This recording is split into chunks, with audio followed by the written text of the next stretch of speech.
criticism is under fair use, therefore the video is fair use.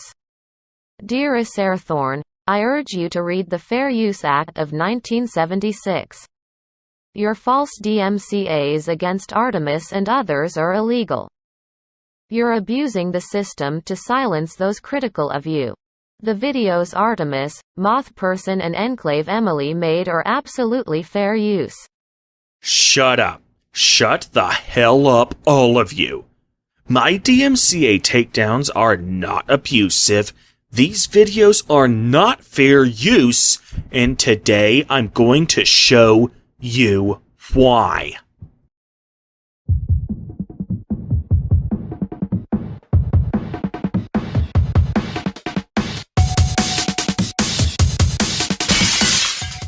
So recently some people have decided that I don't deserve to have a channel, so they have taken it upon themselves to harass and dox me. To combat this, I have issued DMCA takedowns against a lot of them, since many of these videos also use clips from my videos. Since these videos are copyrighted by me, that means their usage of these clips is copyright infringement. However, when I issue these takedowns, as you might have guessed, I have faced substantial criticism from the allies of these doxers and dogpilers, claiming that these videos are fair use and that I simply cannot take criticism.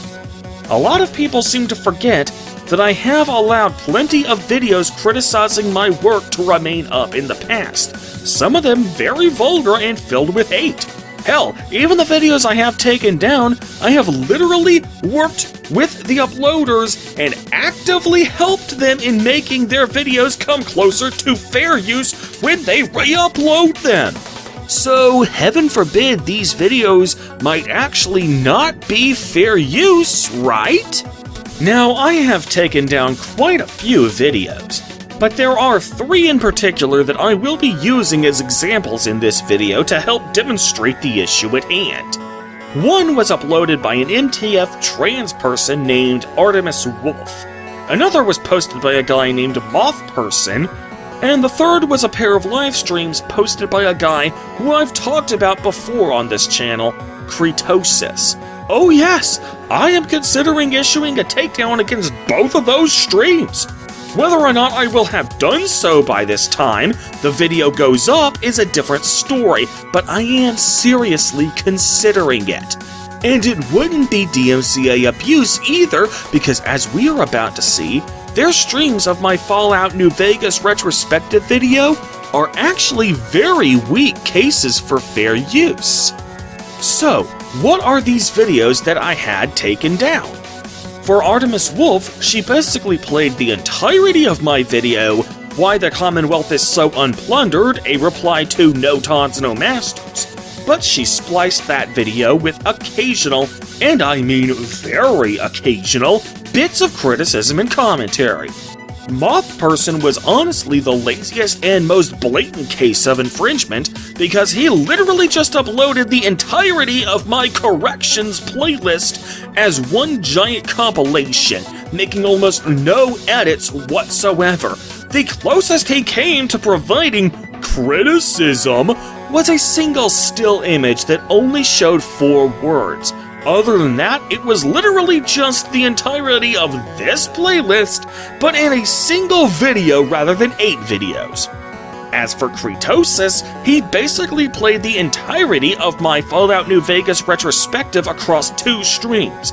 Now, admittedly, he does provide a lot more criticism and commentary than Artemis Wolf and Moth Person combined. Still isn't fair use though, and with this video I'll be explaining why.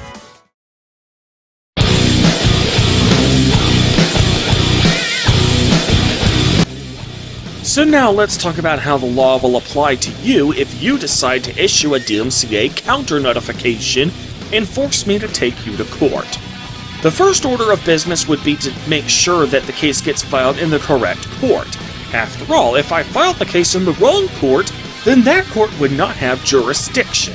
And governments are extremely sensitive about jurisdictional boundaries, so if there's any dispute as to that jurisdiction, the court is going to throw the case out just on that alone.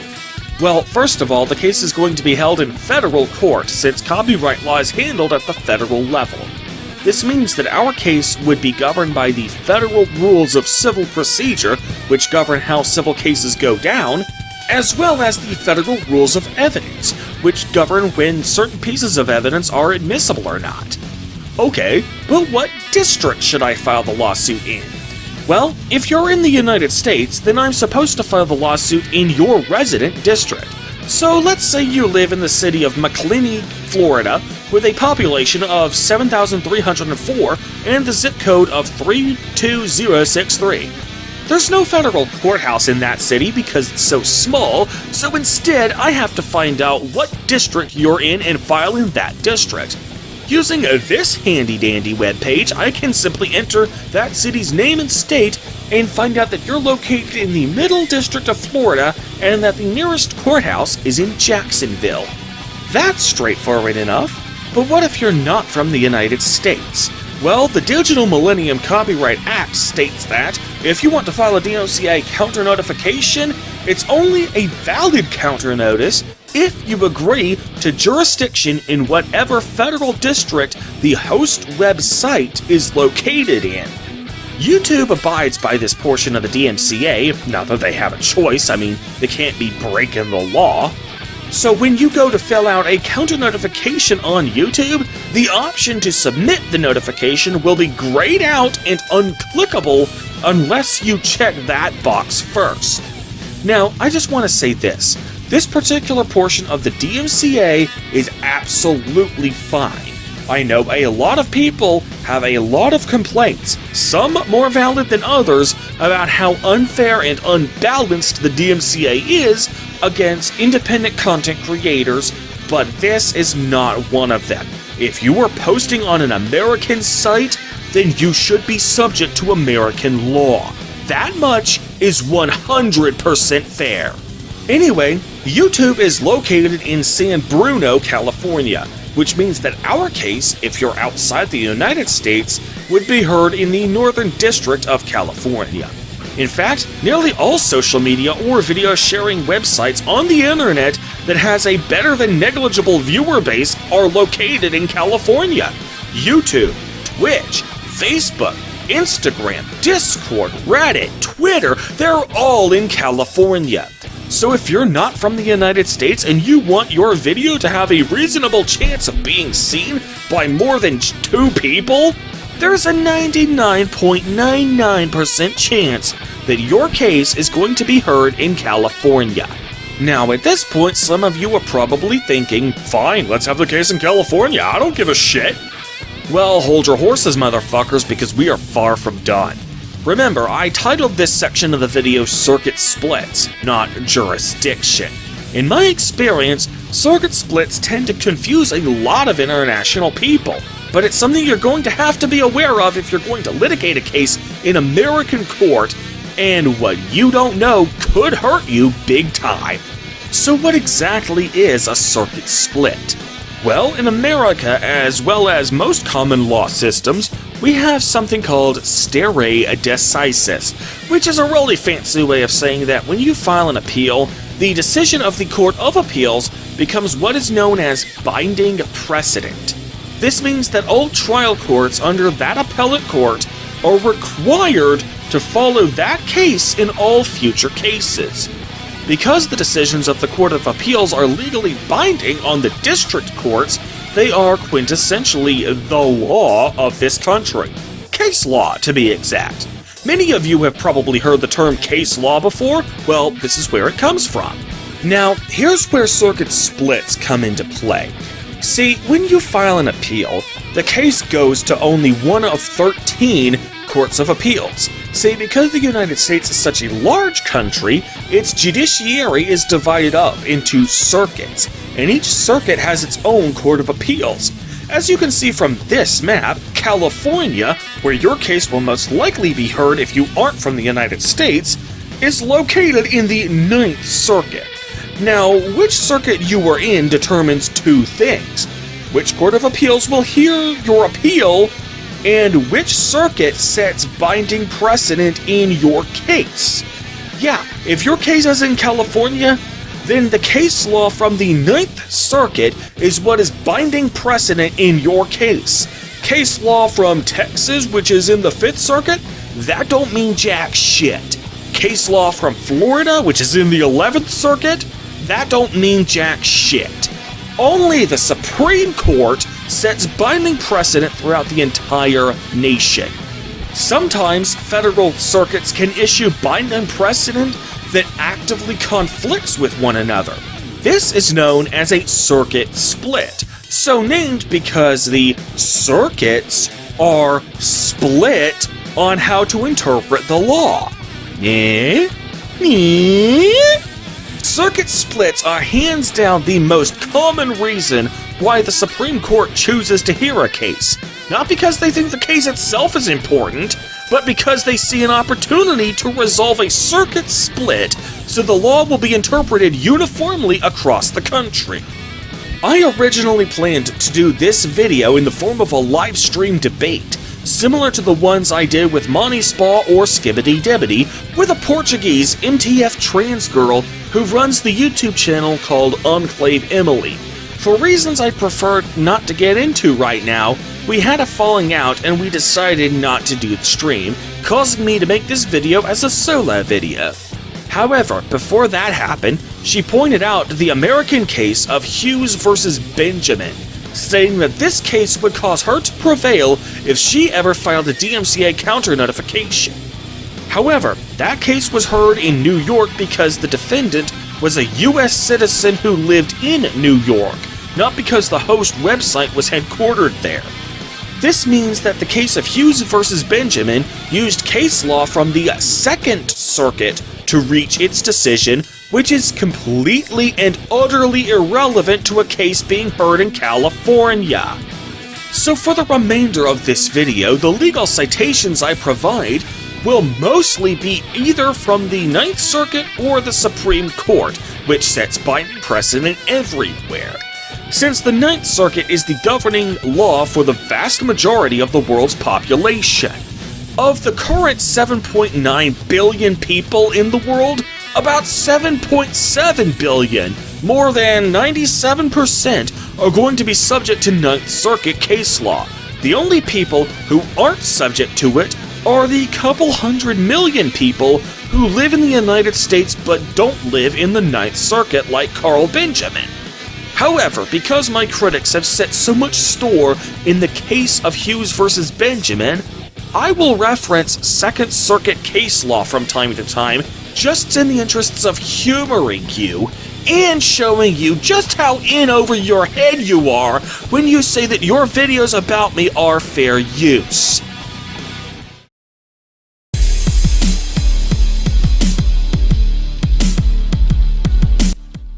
Okay, this is gonna be a quick one. I want to make this clear. If any of you file a DMCA counter notification against me, you will of course be claiming that your video is fair use and therefore not copyright infringement. If you want to go that route, however, the burden of proof is going to lie with you. I won't have to prove in court that your video isn't fair use. You will have to prove that it is fair use. A few weeks ago, somebody on YouTube by the name of Mr. Raziel attempted to gaslight me by saying, "You were the one making an accusation of fair use infringement and thus the burden of legal proof falls on you." Fuck you! There is no such thing as fair use infringement. That is just a bullshit phrase that you just made up. What I am making an accusation of is copyright infringement. And I've got news for you, buddy. I can easily prove that. According to the Ninth Circuit case of Hustler Magazine versus Moral Majority, the only things I have to prove for copyright infringement are ownership of the copyright by the plaintiff, that's me, and copying by the defendant, that's you. Well, I can easily prove both of those things. Surely nobody out there is seriously disputing that I not only can prove both of those things, but can do so with the greatest of ease. In fact, If we were going to go to court over this, most of you would probably admit to those two things yourself. By contrast, fair use, not fair use infringement, but just fair use, is an affirmative defense to copyright infringement. This means that the defendant claiming fair use holds the burden of proof. In the Ninth Circuit case of Dr. Seuss vs. Comic Mix, the burden of proof was reaffirmed in language that is impossible to misinterpret. In that case, the defendant Comic Mix lost the fourth factor of fair use more or less automatically simply because they failed to provide any evidence in their favor, claiming that the plaintiff held the burden of proof. Since that was wrong, the plaintiff, Dr. Seuss, won the fourth factor of fair use by default. Not only that, but in that case, the Ninth Circuit Court of Appeals stated that the fact that the burden of proof lies with the defendant, is one of the few absolutes when it comes to fair use. Now, the case of Seuss vs. Comic Mix did reference the case of Lenz vs. Universal, although the court held that that case law was inapplicable here. Let's discuss that case for a little bit, since a lot of people seem to interpret that as giving them a lot more legal protection than it actually does. A lot of people seem to think that if their video is fair use, then any DMCA takedowns issued against it are automatically illegal, no matter how much the issuer acted in good faith when he issued it. Put simply, that is not the law, dumbass.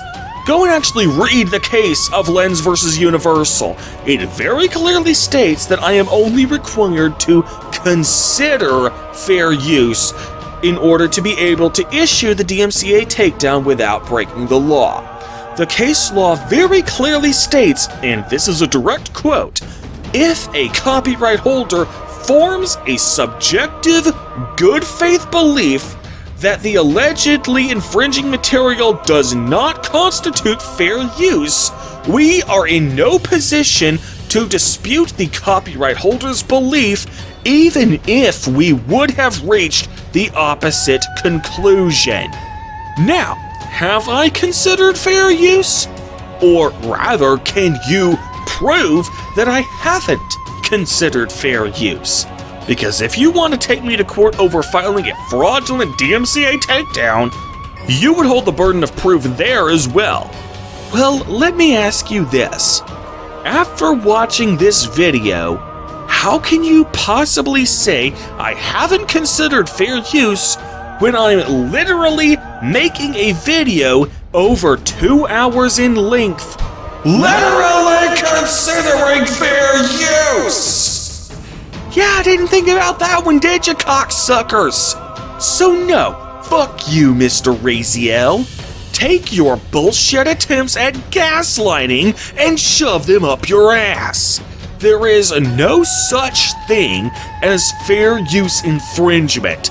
Copyright infringement I can easily prove, and if you want to claim fair use, that is an affirmative defense where you hold the burden of proof. Your bullshit attempts at gaslighting me aren't going to work because unlike you, I've actually done my fucking research on this. So now that we've gotten the general stuff out of the way, let's get down to brass tacks. Let's actually focus on the 4 factors of fair use, since that's what's going to be the meat of any fair use case. This takes me to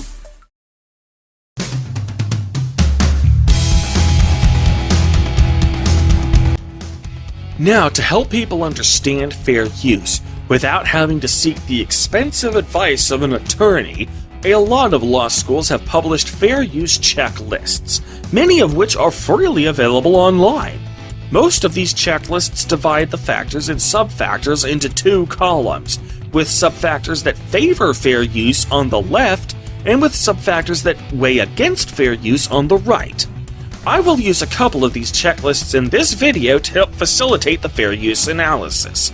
The one I will be primarily using comes from the University of California, since again, California is where your case will most likely be heard if you aren't from the United States. However, I will also use a checklist from the University of Southern Georgia for reasons that will become apparent when we discuss the second fair use factor. I will provide links to both checklists in the description where I provide links to my sources. Of course, this 4 factors test is honestly incomplete in itself. Despite a common misconception, there are actually 5 factors when it comes to fair use. There is an unofficial 5th factor to fair use. It isn't formally considered by the courts, and you won't find it in any court brief or case law, but it nonetheless is something that needs to be considered when you're planning on making a video that infringes on another person's copyright, and defend it on the grounds of fair use. But I'll get to that after I discuss the 4 official factors.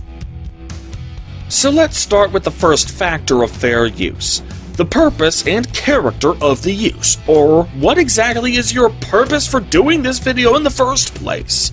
Now, for teaching, research, scholarship, nonprofit education, and restricted access, I think we can safely take all of those off the table right off the bat. Surely none of you seriously contend that these sub-factors are applicable, right? I certainly hope so. We can also take news reporting off the table. Your channels are not news channels. You guys are not news anchors or journalists. This is not relevant here. While this might be controversial, I believe we should also cross out the sub-factor of being miscellaneous transformative. Because as you can see from the parentheses, to qualify for this sub-factor you have to appropriate the material for a new utility. None of you have done that. You are making a YouTube video out of a YouTube video. You weren't taking portions of my videos and using them to, for example, create a vision test for optometrists to use to test patients' eyesight. So that sub-factor can also go. Now, in the interests of fairness, I will also cross out the sub-factor for denying credit to the original author. I will concede that you are doing at least that much. So now let's talk about the sub-factors that remain. First, let's talk about parody. I'm currently in ongoing litigation with one guy, and I won't name names because he knows who he is, who thinks his use of my video constitutes parody. I'm telling you that it is not parody. To show you what I mean, let's return to the case of Dr. Seuss versus Comic Mix. In that case, Comic Mix was trying to create a so-called parody of Dr. Seuss's book Go by having the characters of Star Trek visit that world and interact with it. They called this parody book Boldly because, get it, Boldly Go? Well, the court held that when 2 or more IPs are being paired together in a self-proclaimed parody, both must be parodied by the appearance of each other in order for the work to be considered fair use, and that Comic Mix's so-called parody failed to do that. It was literally just Dr. Seuss's Go, but with Star Trek characters. It was a parody of Star Trek, but not a parody of either Go or Dr. Seuss in general. In the court's exact words, while Boldly may have altered Star Trek by sending Captain Kirk and his crew to a strange new world, that world, the world of Go, remains intact. Likewise, he who shall not be named but he knows who he is, may have parodied some commercials by adding my copyrighted content into them, but my copyrighted clips are not altered in any way, shape, or form by the inclusion of those commercials. Therefore, it is not parody, and if you disagree with that assessment, then show proof. Remember, the burden of proof in a fair use case always rests on the person claiming fair use. So you say you have parodied my content, then prove it. But until then, I'm going to cross out the parody sub-factor, since nobody else who I am discussing today is even arguing that their videos are parody. So what about criticism and commentary? Now, as far as Kretosis' streams are concerned, yes, he has provided a lot of criticism and commentary, and I will not take that away from him. Meanwhile, Artemis Wolf has given some criticism and commentary in her video, whereas Moth Person has given next to none. Literally all Moth Person did was provide a single still image displaying a single four-word rhetorical question, and then proceeded to play the entire playlist from start to finish. He didn't even rearrange the clips, except for that one blink and you'll miss it rhetorical question. There are literally no changes or alterations to the playlist or its contents whatsoever. That is not transformative. When people have referred me to the case of Hughes versus Benjamin, they did so in order to point out that a compilation video, even one that contains no original content, can still be considered transformative. However, even if Second Circuit case law were binding in our case, which it isn't, that case law is still entirely inapposite here. In that case, Carl Benjamin took clips from Hillary Clinton's campaign channel, chopped up the clips, picked out the parts that didn't support his conservative narrative, rearranged the parts that were left, and put the remaining clips in a specific order so as to highlight the perceived hypocrisy of Clinton's presidential campaign. Moth Person didn't even do that much. He literally just played the playlist in order from start to finish. He didn't even mix it up. Now, if you are of the opinion that all one needs to do is see the clips in question, and those people will instantly start connecting the dots on their own without you even having to explain it to them, well then, I've got news for you. That is not how fair use works. If that's all the transformative value you can add, then we don't need you to upload the clips, because people can get that just fine simply by watching my videos directly. If you disagree, well then, think about how this would work with a Hollywood movie. Imagine if someone were to just post the entire fucking movie on YouTube, and all he added was a single still image where he said, "This movie is god-awful." His case for fair use was that all his viewers needed to do was simply see the movie, and they would agree with his criticism that the movie was god-awful. So he doesn't bother to add any extra criticism or commentary beyond that, because doing so would be redundant of the god-awfulness that is plainly visible just by watching the movie. Now, of course, nobody is going to seriously make that case in court, and you know why?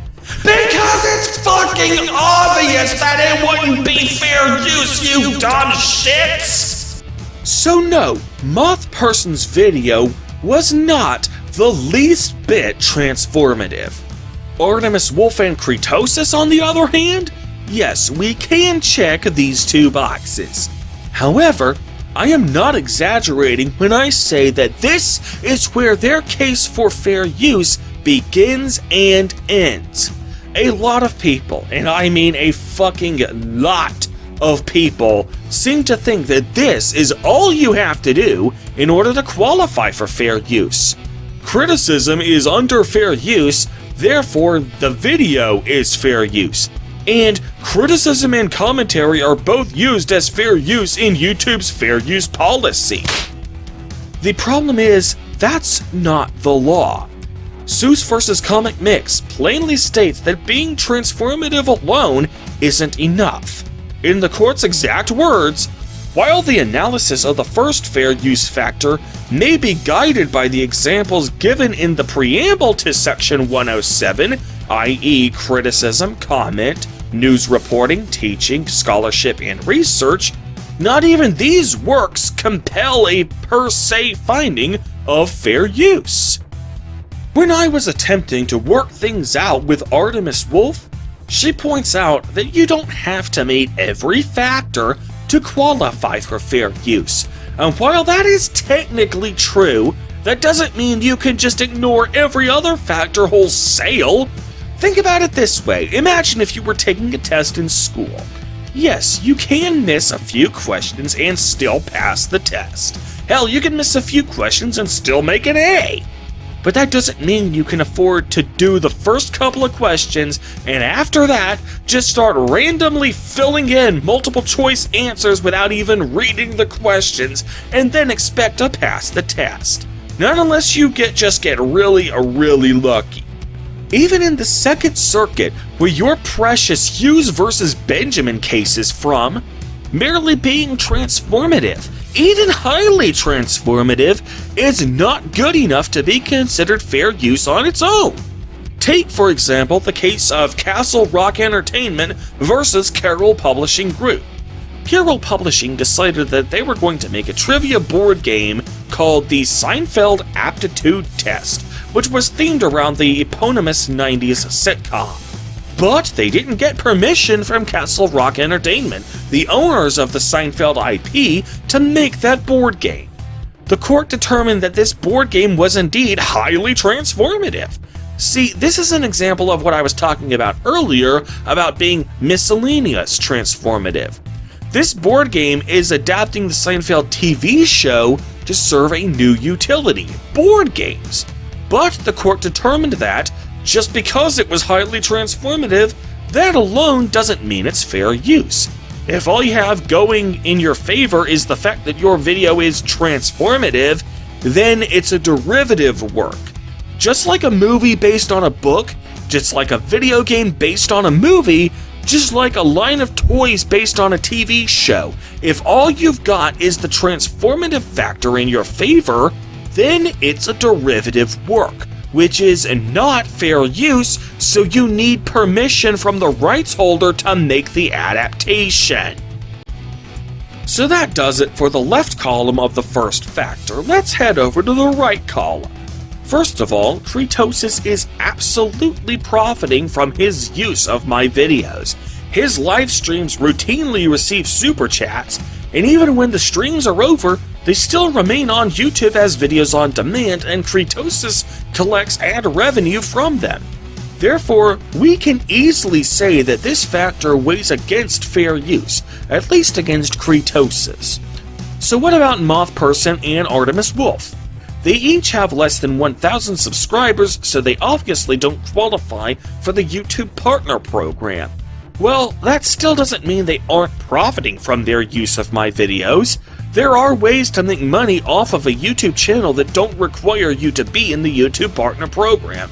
Remember that the defendant always holds the burden of proof in a fair use case, and this is one of the few absolutes when it comes to fair use. So can either of them actually prove that they aren't profiting from the video in any way, shape, or form? Remember the case of Hustler Magazine versus Moral Majority? Well, that case law states that you are considered to be profiting from your use of the copyrighted work so long as you stand to profit from that use. Yeah, actually profiting isn't the factor here. It's simply whether you could, in theory, profit from it. It's one thing to prove that you aren't profiting from their work, but proving that you literally can't profit from the use even if you wanted to? That won't be nearly as easy to prove. But even if they could prove that, you may have noticed that profiting from the use and commercial activity are actually two separate sub-factors. As you can see from this webpage, which outlines several myths about fair use and then debunks them, just because you personally aren't profiting from the work doesn't mean it isn't commercial. In order to truly claim a lack of commercial activity, your use of the work has to remain entirely non-commercial at literally every stage of the distribution, at literally every step of the chain of custody. Now, that being said, even if you aren't collecting ad revenue from your uploading of this video, YouTube still is. Even if you're not in the YouTube Partner Program, YouTube is still running ads on the videos. You just aren't getting a cut of the money. This means that anytime you post on YouTube in any capacity, that use is still commercial, even if you personally aren't profiting from it. Next, there's entertainment. This is obviously applicable. Just like with teaching or research being inapplicable, I think we can all agree that the main purpose of publishing these videos is to entertain your own viewers, right? Next on the list we have bad faith behavior. Oh boy, this is going to require an entire section unto itself. So, let's do this.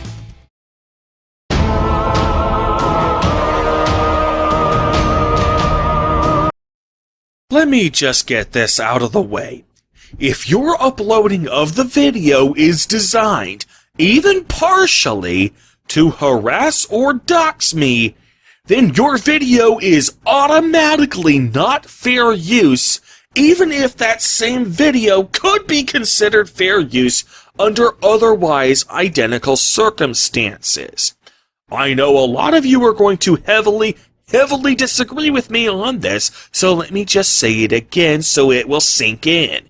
If your uploading of the video is designed, even partially, to harass or dox me, then your video is automatically not fair use, even if that same video could be considered fair use under otherwise identical circumstances. Got a problem with that? Go fuck yourself! Much like the burden of proof thing, I've had plenty of people try to gaslight me on this issue. And much like the burden of proof thing, I'm not fooled by your bullshit attempts at gaslighting, because unlike you, I actually know what the fuck I'm talking about. In the case of Harper and Roe versus Nation, the Supreme Court stated that fair use presupposes good faith and fair dealing.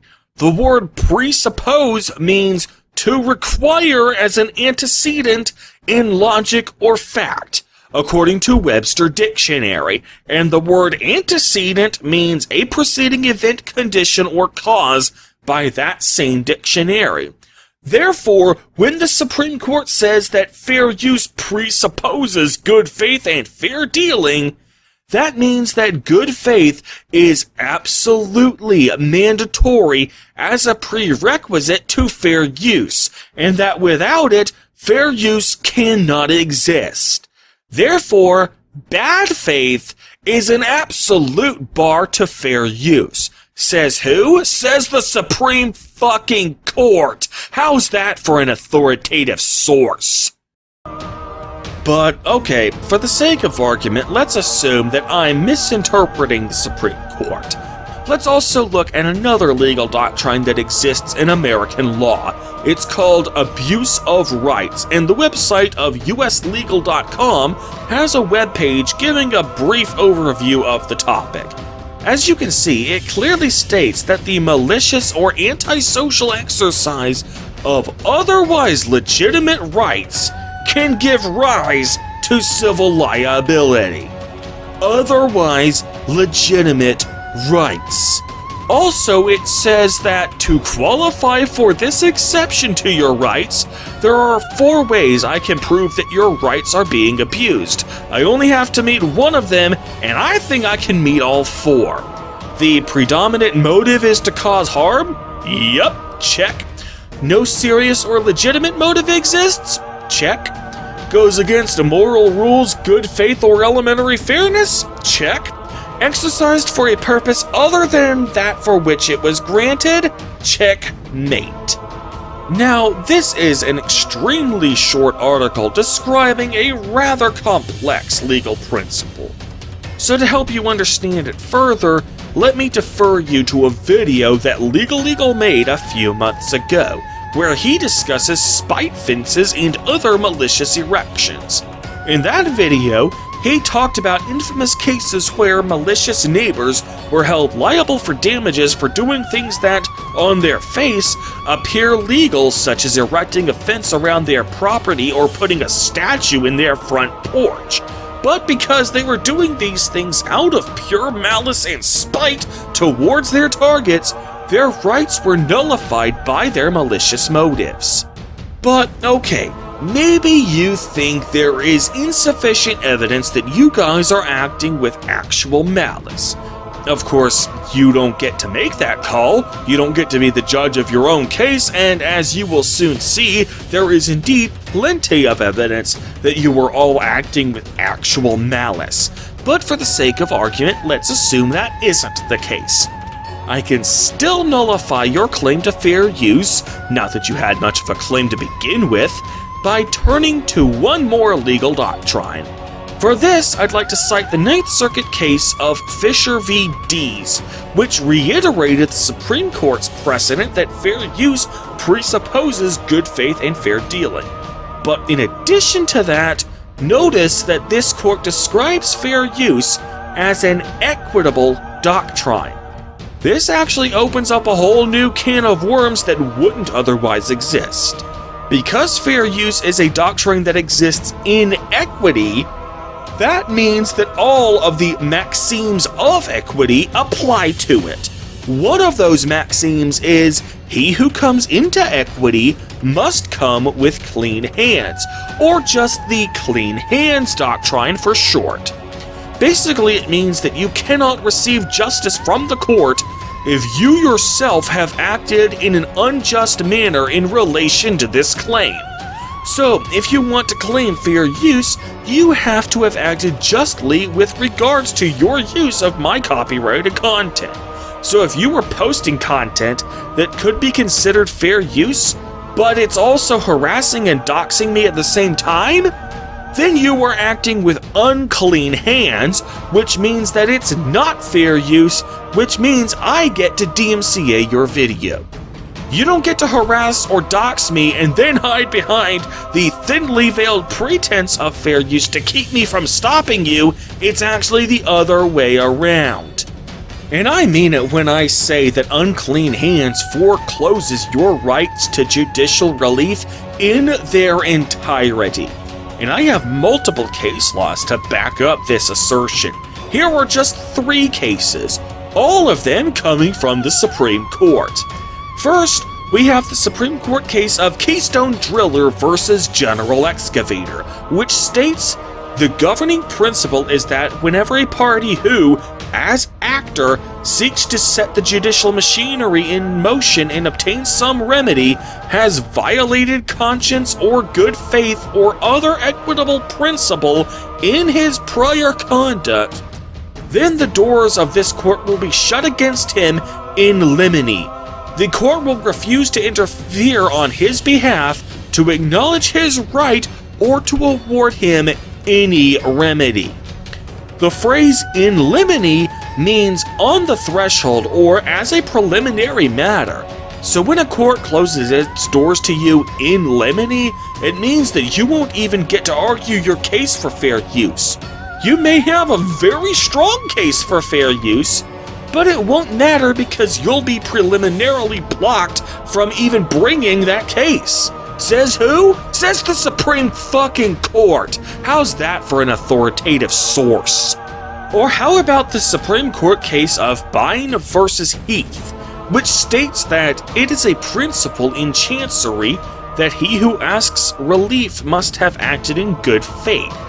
The equitable powers of this court can never be exerted in behalf of one who has acted fraudulently or who, by deceit or any unfair means, has gained an advantage.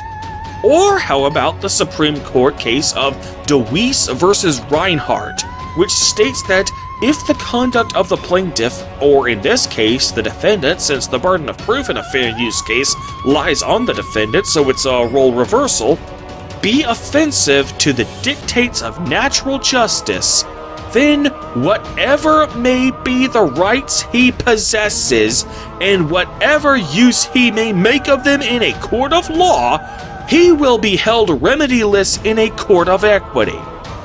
For the record, courts of law and courts of equity used to be 2 separate courts until Federal Rule of Civil Procedure Number 1 merged the 2 courts together. This case obviously predates the merger, but that little bit of outdatedness aside, it nonetheless makes it clear that acting with unclean hands nullifies your claim to fair use, whatever may be the rights you possess. Says who? Says the Supreme fucking Court. How's that for an authoritative source? So yeah, if you act with unclean hands, you forever lose your right to claim fair use, even if that same video could be considered fair use under otherwise identical circumstances. However, there was one last thing I would like to point out regarding unclean hands before we move on. The underlying behavior doesn't even have to be independently illegal, either as a crime or as a civil matter, in order to constitute unclean hands. As the Supreme Court stated in the case of Precision versus Automotive Company, one's misconduct need not necessarily have been of such a nature as to be punishable as a crime or as to justify legal proceedings of any character. Any willful act concerning the cause of action which rightfully can be said to transgress equitable standards of conduct is sufficient cause for the invocation of the maxim. Also, the District Court for the Northern District of California, the same district where our case would be held if you don't live in the United States, stated in the case of LLB Sheet versus this guy's name, though the party against whom unclean hands is enforced need not have acted unlawfully, the court may only apply the doctrine where the party committed a willful act concerning the cause of action, which rightfully can be said to transgress equitable standards of conduct. Any conduct that violates conscience or good faith or other equitable standards of conduct is sufficient cause to invoke the doctrine. So yeah, you can't hide behind the fact that your harassment and doxing technically don't break any laws. That alone isn't going to save you here.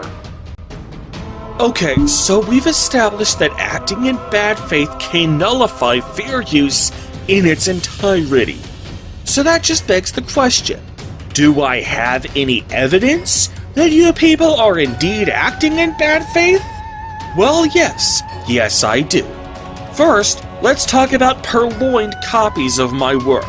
Going back to the Supreme Court case of Harper and Row versus Nation, the District Court in that case determined that the defendant couldn't claim fair use because they knowingly exploited a purloined manuscript. Now, the Supreme Court disagreed with the District Court that the manuscript in that case was in fact purloined, but they still kept the law that said that if the manuscript had indeed been purloined, that would indeed have been a bar to fair use. Funnily enough, the Supreme Court still decided it wasn't fair use after all, despite throwing the defendants that one bone. So what exactly does purloined mean? Well, according to the Merriam-Webster dictionary, it means to appropriate wrongfully. And appropriate as a verb means to take possession of or make use of, especially without authority or right. So basically, if you're making a review of a movie or video game that you acquired in the first instance by pirating it, then your review is automatically not fair use, even if that same video could be considered fair use under otherwise identical circumstances, because the copy you used to make that review was purloined. That being said, there is a video on my channel that I charge money for people to see. You have to be a gold level channel member to be able to see it, and so far, nobody has actually paid me the money needed to lawfully access the video. Despite this, there have been multiple instances of people sharing and distributing clips from this video amongst themselves. Some of them are just verbatim clips from the video, others are compilations which I believe are making a bare bones attempt at fair use, although even then they don't clear the bar. But the fact of the matter is that none of these videos are fair use simply because all of them use assets from my paywalled video. And since nobody has paid the fee, that means that every single one of them are being created, at least in part, using stolen assets. So what about the harassment and doxing? I've been making references to that this entire video, so what proof do I have that this is all designed just to harass and dox me? Well, let me answer that question with a question. What exactly have any of you done to hide the fact that this has all been done just to harass and dox me? Most of you have made it perfectly clear that you're only doing this because you hate my guts. Channels calling themselves Acertard, videos whose titles call me insane, comments left on people's videos saying that I don't deserve sympathy or respect, not to mention the many messages I have gotten on Discord, on Reddit, even over private email, where the sole purpose of the message was to cuss me out. Put simply, I know this is all just done to harass and dox me, because you have all gone out of your way to make it clear that that is all this is. For the doxing, it's even more explicit. Many of the DMCA takedowns I have issued are for a clip taken from a live stream I did on April 18th, 2021. These uploads remove everything from that live stream except for a 36-second clip where some of my personal information was doxed on stream. How can you possibly say that you aren't doing this just to dox me, when the majority of the videos you are uploading are consisting of literally nothing but doxing me? Then there's all the doxing that has happened off YouTube by the same people. A lot of people have found one thing I was charged with from over a decade ago that I wasn't even convicted of, and then act like that one thing makes me an absolutely heinous person. Never mind the fact that it happened years before I ever started doing YouTube videos. Never mind the fact that I wasn't even convicted. No, just the fact that those charges even got filed in the first place is automatically proof that I am just the most despicable person in the world. And before anyone asks, no, I will not comment on that event beyond this one paragraph. Not because I have nothing to say in defense of myself, like I said, I wasn't even convicted, but because it's none of your fucking business, and because I don't want to encourage the doxing by giving people what they want. Now, when it comes to all this doxing, people such as Cretosis have justified that it isn't doxing because it's public. They act like the mere fact that they can find my personal information if they know where to look, and they can do so without technically breaking any laws, means it is perfectly okay for them to do so. Do you have any fucking idea how ridiculous that sounds? First of all, the mere fact that my personal information is out there doesn't mean I doxed myself. I didn't put my personal information out there. You actively went and sought it out. Yeah, the information might be out there in the loosest sense of the word, but you are the ones actually going and digging it up, and that is fucked up. Cretosis argues that it isn't doxing, but that's just arguing semantics. Call it doxing, call it hamburger dildo shenanigans for all I care. The important thing is that you are doing this maliciously. Think about it this way. Take this guy's shorts video, for example. This shorts video tells the story of a teenage girl who gave her Snapchat profile to a boy at school. Her location was turned on her Snapchat, so the boy was able to use that information to track her to her home, where he proceeded to stalk her by staring at her through her window and taking a picture of her while she was asleep. Now, obviously you are thinking, oh, that's fucked up. The mere fact that her location info was technically available does not make it legal, ethical, or even sane for this boy to do what this otherwise legally acquired data enabled him to do. The mere fact that he was able to get this data without technically breaking any laws does not make his subsequent actions okay. Or how about this hypothetical example? Suppose you break up with your girlfriend and then monitor her Facebook profile and find out where she's now working. So you call her boss and tell her boss about all her deepest, darkest secrets that she told you when you were together. And then you do that with her next boss, and her next one, and her new landlord, and the bar she visits. Technically, you're not breaking the law by finding all this info about her. As long as it's on her Facebook profile, then it's all quote-unquote public. But that doesn't make it an ethical or even mentally healthy thing to do to hold such an obsession over your ex. And if that hypothetical example still doesn't convince, here's one that I know for a fact you can relate to. If I issue a DMCA takedown against one or more of your videos, you have the right to issue a counter notification forcing me to take you to court over copyright infringement, otherwise the video gets reinstated. But in order to do so, you have to give me your real-life name, address, and phone number so that I can serve you with process when I sue you. But once you do that, you've just willingly given me information that I could use to do hamburger dildo shenanigans against you. By your logic, you have just given me not just the right, but carte blanche to look up everything about your past, your entire life's history of medical records, job history, marriage history, and everything else about you, and publish all of that online for all the world to see. Now, I'm not saying that I'm going to do that if you file a DMCA counter notification. I have had multiple people give me their IRL names and addresses, both for DMCA counter notifications and also for my channel's secret joke contest, and I have personally done hamburger dildo shenanigans on precisely none of them. Because I'm not a fucking psycho.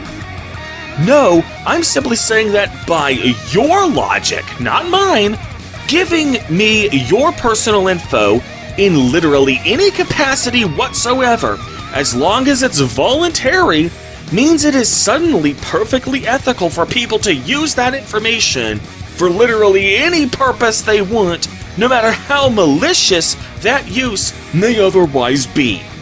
Anytime you buy something on eBay and give them your address so they can ship it to you, anytime you pay for anything online and give your payment information, which includes your IRL name and billing address, anytime you do any of that, you have just given the green light for someone to ruin your life through hamburger dildo shenanigans, and it's perfectly ethical. Oh wait, no, that's not how it works, is it? No, that's only how it works whenever Acerthorn is the victim of the hamburger dildo shenanigans, isn't it? So no, you are all sicko psychos for doing this sick psychotic shit, and you are all fucking delusional for convincing yourselves that it's actually okay for you to do this sick psychotic shit. I can handily prove that all of this copyright infringement is being done without any legitimate motive behind it. Just pure hatred, pure malice, pure spite. And hiding behind the technical legality of your actions is not going to save you. Not even in a court of law, the one place on earth where you would expect the technical legality of your actions to save you. Because like I said before, unclean hands does not require that the underlying conduct be illegal on its own. So going back to that checklist, we can safely say that you are acting in bad faith. Even if bad faith does not negate fair use in totality, like I previously said, the fact that it's on the checklist at all means that it will still weigh against a finding of fair use, and at that point, I'd like you to scroll down to page 2 of this checklist, where it says that, depending on the specific facts of the case, it is possible that even if 3 of the factors would tend to favor a fair use finding, the 4th factor may be the most important one in that particular case, leading to a conclusion that the use may not be considered fair. Here, the sheer scope of the bad faith in this case, the degree of pure obsession you have with me, is certainly enough to override nearly everything else on the checklist, even if it isn't already well-established case law, which it is. So when the dust settles, and all the sub-factors are considered, the best you can honestly hope for is a neutral finding regarding the first factor of fair use.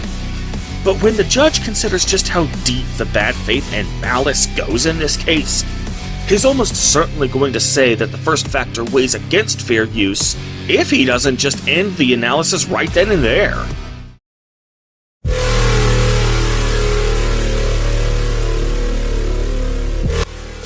So the second factor of fair use is usually the least important factor in the fair use analysis, and that's a good thing too, because it's the only factor that the person claiming fair use has absolutely no control over.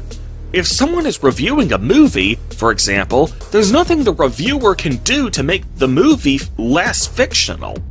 So let's start by crossing out important to favored educational objectives, since that's obviously not applicable here. Just like last time, I really hope that I say that without any controversy. Obviously, you guys aren't even trying to be educational, right? So in the interests of fairness, I will concede that at least one sub-factor here weighs in your favor, and that is the fact that my videos are published. Hell, even the one I hide behind a paywall still technically counts as published for purposes of copyright law. However, this hardly does you any favors. Plenty of courts have decided that the second factor weighs against fair use, despite the content having been published at the time of the infringing use. Honestly, I feel like this sub-factor shouldn't have a left column version to it, since the work being published doesn't favor fair use per se. Rather, it just keeps you from suffering a penalty for the work being unpublished. In other words, if you're trailing behind in the fair use score like Cretosis, Artemis, Wolf, and Moth Person are at the end of the first factor, the fact that the video is already published will keep you from falling any further behind, but it won't help you catch back up. So with that being said, let's move on to the real meat of the second factor. This one is likely going to be extremely controversial, but for all the wrong reasons. Creative works enjoy more protection in copyright law than factual works. This is one issue that Cretosis will likely fight me to the death over. While the games I'm reviewing are indeed fictional, my videos are predominantly my real-life thoughts and opinions. For this reason, some may argue that the second factor should favor fair use. However, it is important to note that according to the Ninth Circuit case of Monge vs. Maya Magazines, works can be both fiction and creative at the same time. Remember earlier when I said I had an alternative checklist that I would use when I discussed the second factor? Well, here is where I'll use it. As you can see from this alternative checklist, the second factor will weigh against fair use if the original work consists predominantly of author opinions, subjective descriptions, and evaluative expression. Now, like I said before, this is one issue that Cretosis will fight me to the death over. He insists that my videos are comprised predominantly of factual statements, and wrong ones at that. If we were to go to court over this matter and the judge were to declare that my videos are indeed predominantly my subjective opinions, but were to decide that Cretosis' videos were indeed fair use nonetheless, that would probably be a much bigger blow to his ego than if the judge ruled that my videos were indeed predominantly factual, but his videos still weren't fair use, because Cretosis swears on his life that my videos are objectively wrong. Gee, that guy really loves those two words, doesn't he? You think he has those words tattooed on his ass or something? But here's the thing. Remember what I said at the beginning of this section? This is the one factor of fair use that the defendant has absolutely no control over. Cretosis doesn't get to just decide that my videos are predominantly factual. That's not how it works. You don't get to be the judge of your own case. Also remember that the burden of proof in a fair use case falls entirely on the party who is claiming fair use, and this burden of proof is one of the few absolutes when it comes to fair use. So it isn't a question of whether Kretosis believes my videos are objectively wrong, it's a question of whether Kretosis can prove that my videos are factual rather than opinionated. Now, a lot of people have cited the case of Hughes versus Benjamin, which, as I've already explained, isn't even applicable in this case because of circuit splits. However, I did say I would be occasionally referring to Second Circuit case law just to humor you. Well, in that case, it doesn't help you here either. Carl Benjamin was using footage from Hillary Clinton's 2016 presidential campaign. And that, ladies and gentlemen, changes everything. In the United States, political speech is a brand of free speech that is in a league of its own. The Supreme Court has consistently held that political speech enjoys the absolute pinnacle of free speech protection in this country, the cream of the crop, the peak of the mountain. If a law restricts political speech, it has to be of the utmost significance to public health or safety, such as tending to incite an immediate breach of the peace, and the key word there is immediate. If the subsequent riot is in the future, even in the near future, then it's still free speech. In fact, just to show you how deep free speech protection goes in this country for political speech, I want you to actually take a closer look at the case law I just showed you. Notice the guy who's the defendant in this case. Phelps. As in Fred Phelps. As in this guy. Yeah, ladies and gentlemen, I give you the highest level of free speech protection. God bless America. So when you cite Hughes versus Benjamin, that is as far removed from our case as you could possibly get. In Hughes versus Benjamin, the second factor didn't just favor fair use, it super huge mega favored fair use, times 10. To say this is a case of apples and oranges would be an understatement. So overall, the second factor of fair use is most likely going to weigh against fair use unless Kretosis, Artemis Wolf, and or Moth Person can pull some insane evidence out of their ass and prove that my videos are indeed predominantly factual. Well, that does it for the two factors of fair use that Kretosis and company have actually considered. Now we're going to dive into the second half of the fair use analysis, and I should warn you, these are the factors that Kretosis, Artemis Wolf, and Moth Person apparently spent no time at all considering on these next two factors, because this is the point where they really fail to actually qualify for fair use. From this point onward, their case for fair use takes a nosedive and never recovers.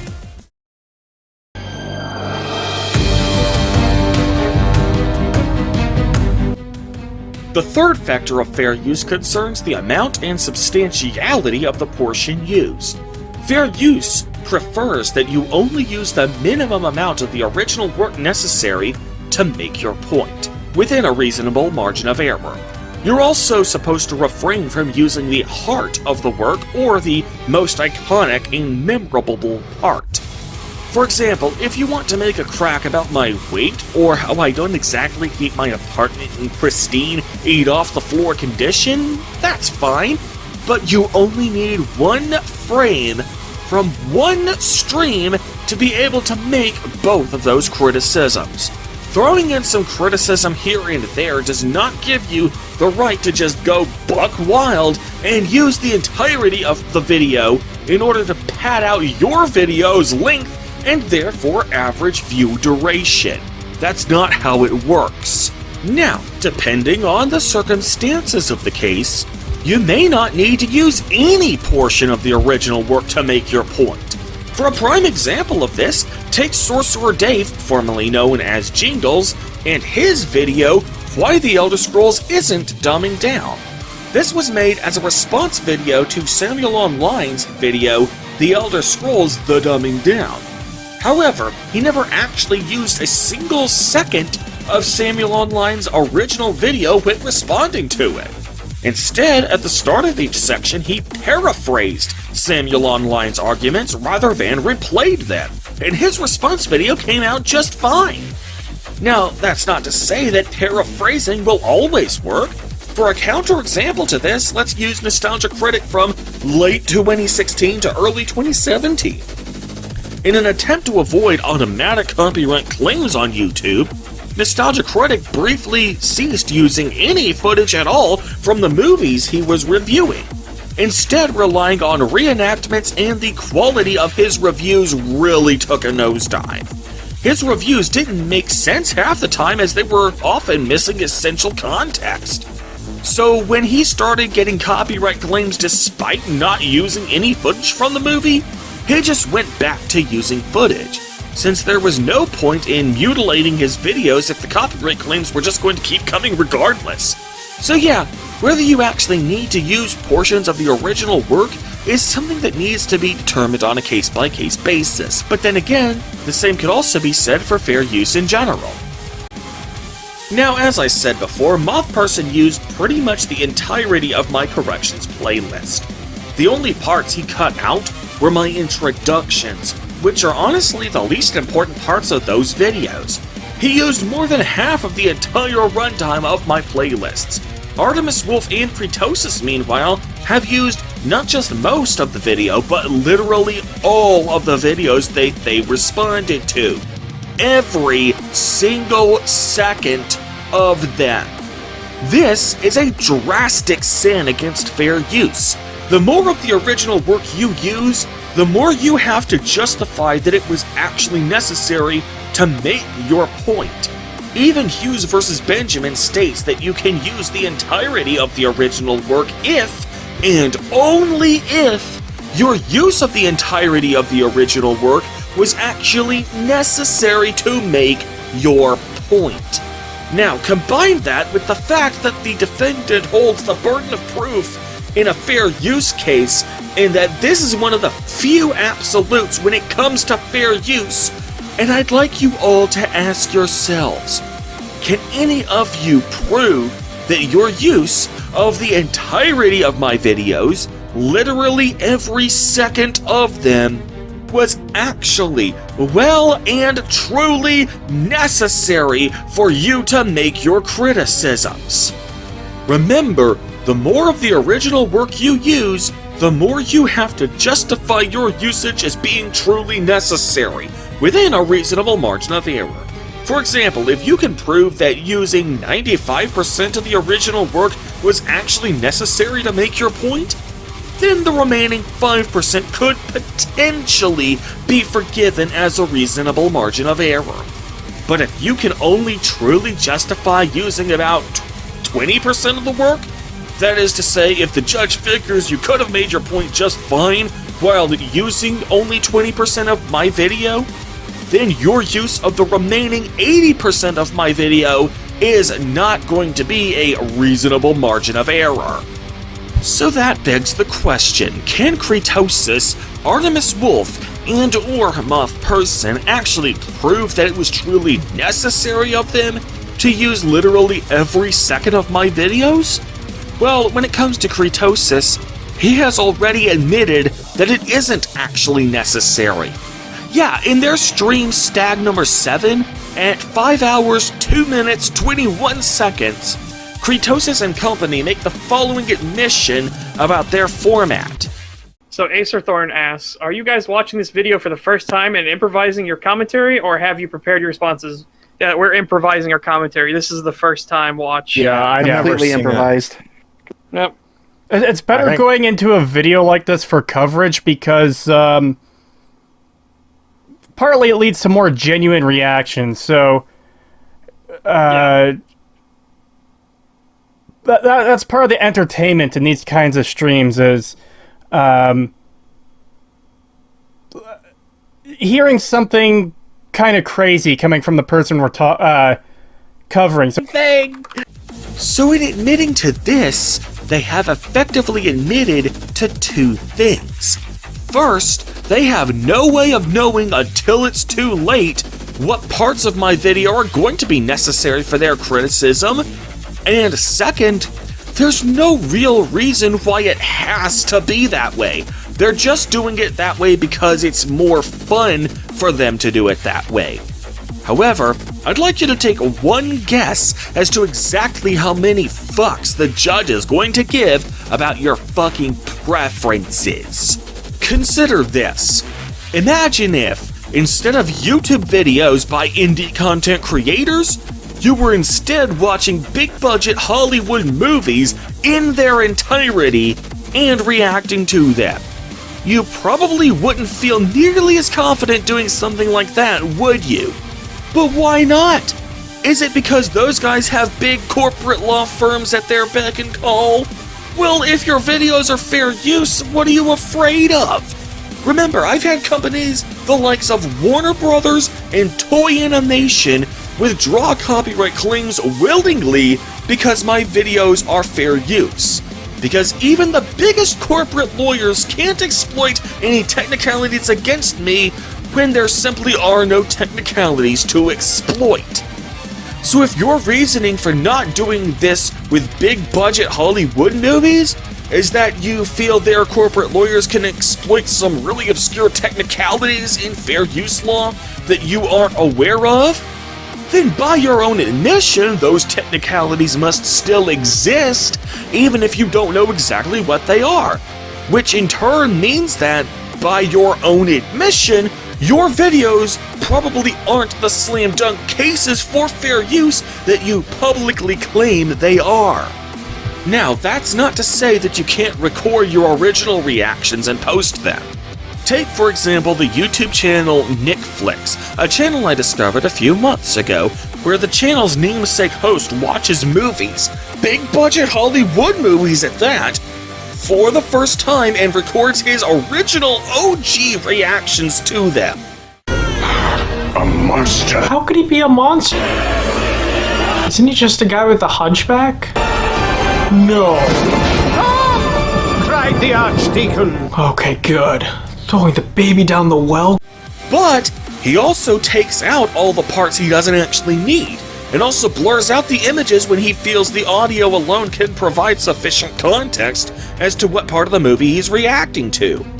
Now, obviously, Kratosis right now is thinking, well, I can't do that because it's a live stream.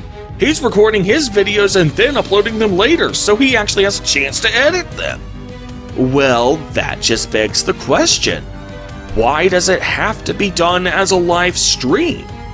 There is no reason why it has to be that way. That's just how you prefer to do it. Again, I'd like you to take one guess as to exactly how many fucks the judge is going to give about your fucking preferences.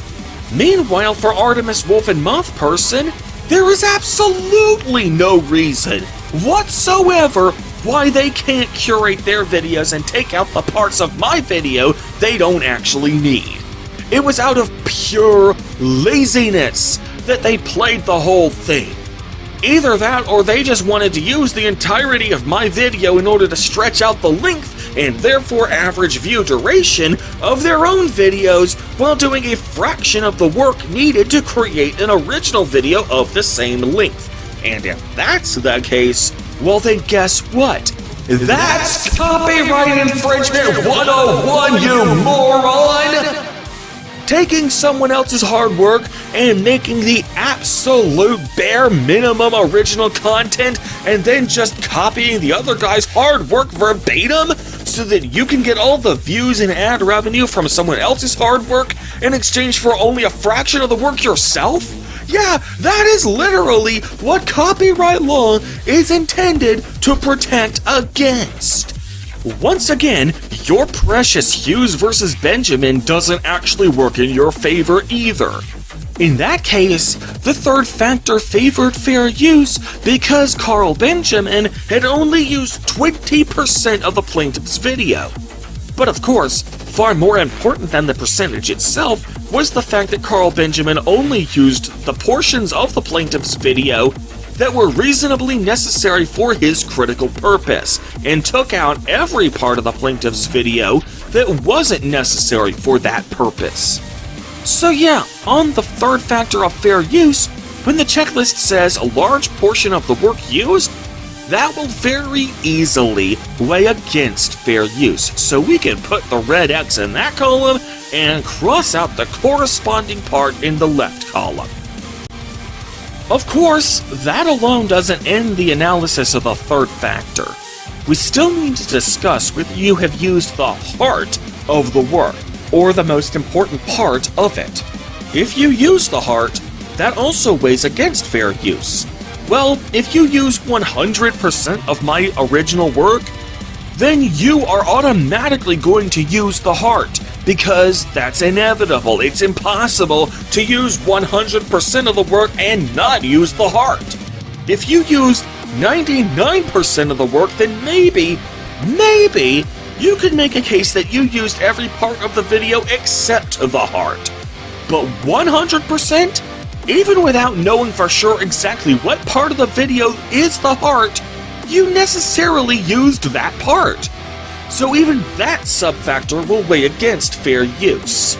This means that the third factor, in its entirety, will weigh against fair use. There isn't a single sub-factor that you even arguably have in your favor.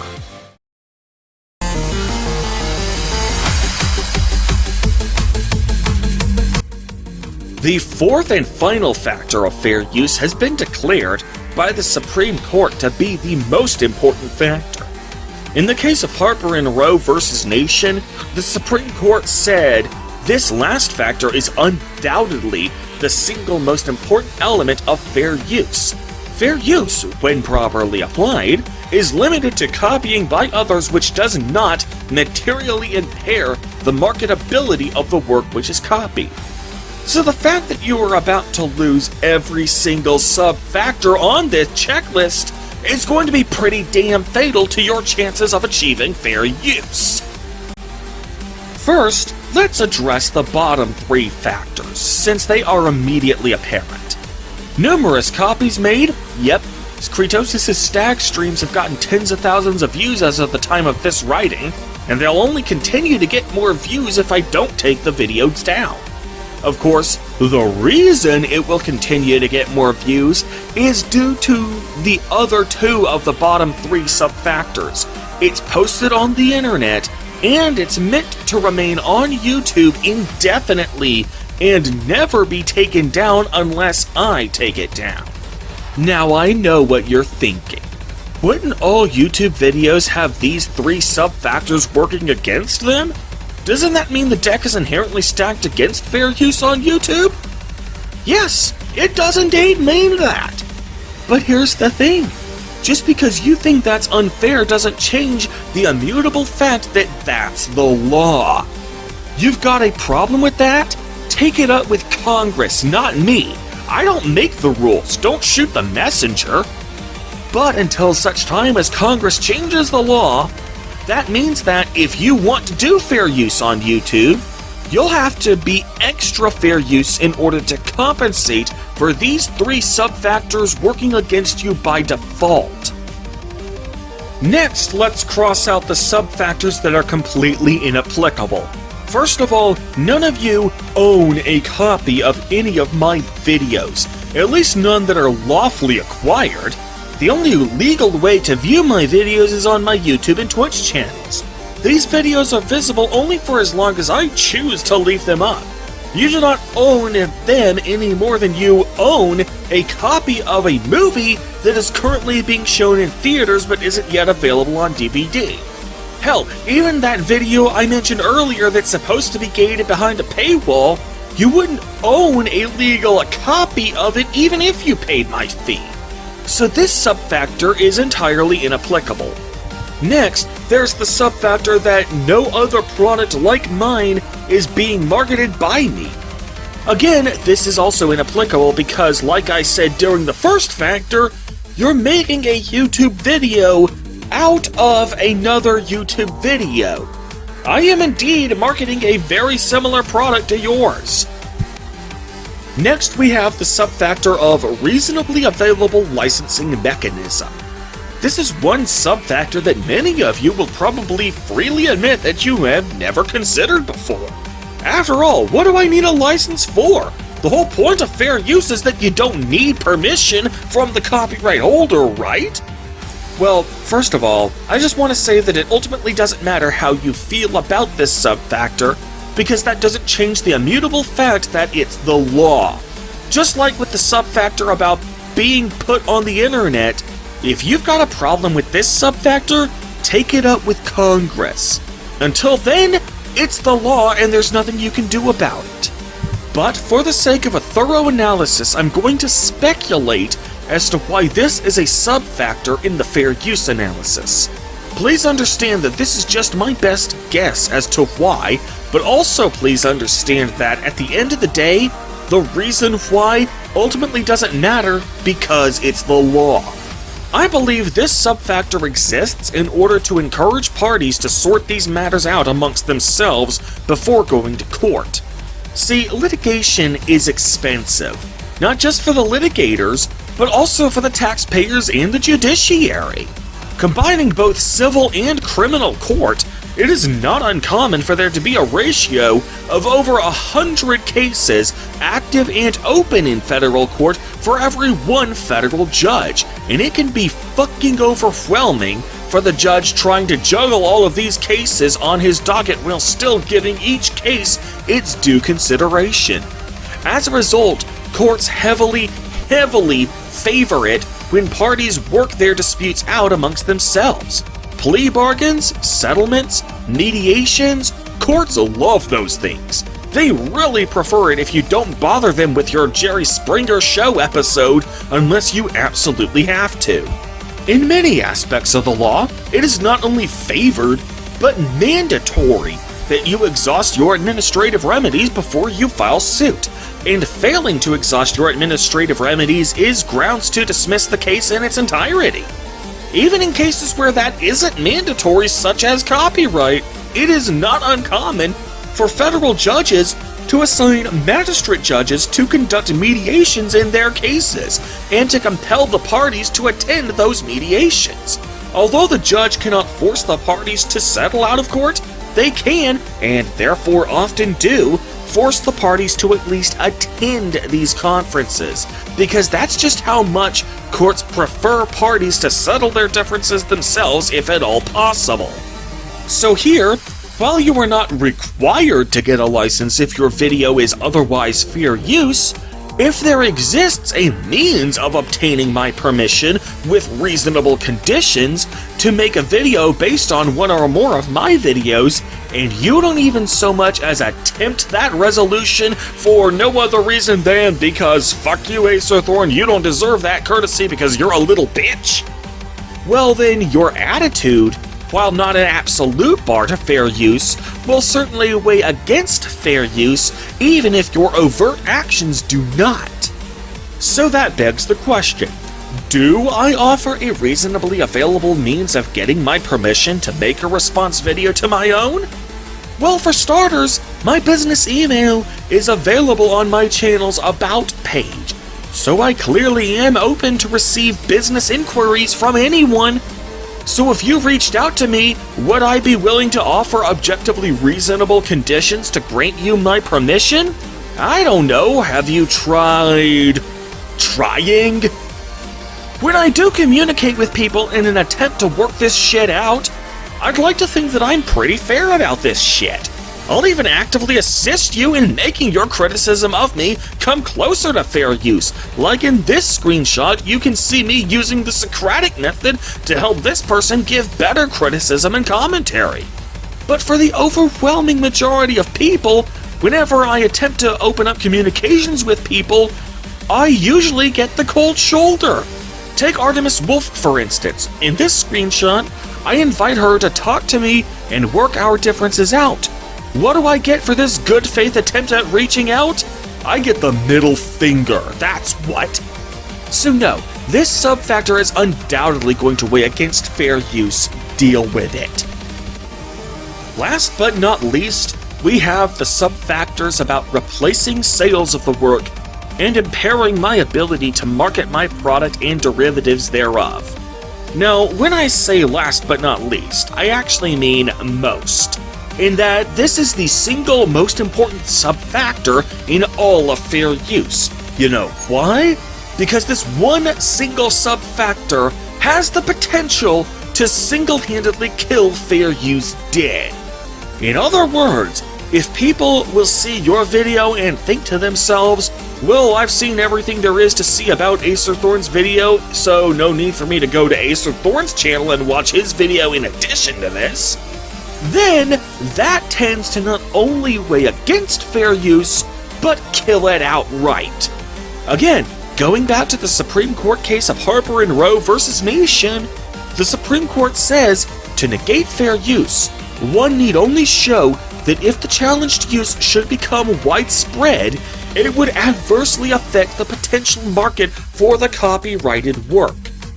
If the defendant's work adversely affects the value of any of the rights in the copyrighted work, the use is not fair. Says who? Says the Supreme fucking Court. How's that for an authoritative source? Also, you'll notice from this screenshot that the Supreme Court references a previous case between Sony and Universal. If we go to that case and find the corresponding excerpt, you'll find something very telling there.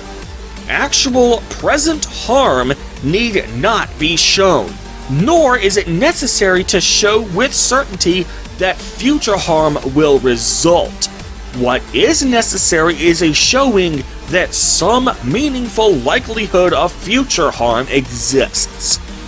They also say that this market harm is only presumed if the infringing use is commercial, but like I said before, anytime you post on YouTube, that's commercial even if you don't personally share in the profits. Now remember, the burden of proof in a fair use case always lies with the defendant who is claiming fair use. This is one of the few absolutes when it comes to fair use. So that being said, let's have a look at the Supreme Court case of Campbell versus Akruf Rose, which states that, since fair use is an affirmative defense, its proponent would have difficulty carrying the burden of demonstrating fair use without favorable evidence about relevant markets. This case law from the Supreme Court effectively creates a soft requirement that you're going to need an expert witness to prove your case. According to Federal Rule of Evidence number 602, evidence is only admissible if it is based on either a witness's personal knowledge or expert testimony. Well, I highly doubt that anyone could have personal knowledge about market trends. You simply have to have an economics expert to be able to prove that. Does that sound unfairly burdensome to you? Well, too bad.